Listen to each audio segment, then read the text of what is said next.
Moving in or out of Albany, New York? Don't settle for overpriced or unreliable movers. These 5 quick tips will help you save money and protect your move. In New York State, movers must be licensed by the Department of Transportation. Ask for their NYSDOT number before you book. No exceptions. Albany's moving demand spikes in May-August due to college transitions and leases. Winter brings snow delays. Book 3-4 weeks early, especially in peak seasons. Many Albany apartments, especially older or multi-story buildings, require pre-scheduled elevator use or COI, Certificate of Insurance. Skipping this causes move day delays.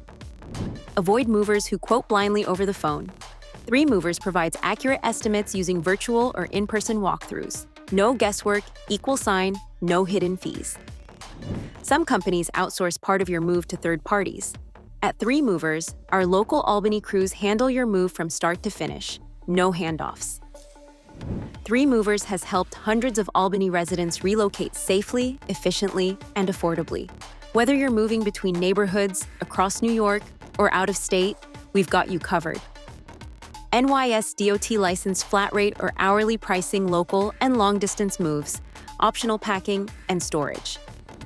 We moved from Albany to Rochester with 3 Movers. Their team arrived early, finished fast, and the final bill matched the quote. Super professional? Need a reliable, affordable mover in Albany, New York? Get a free quote now at 3movers.com. Licensed, transparent, trusted.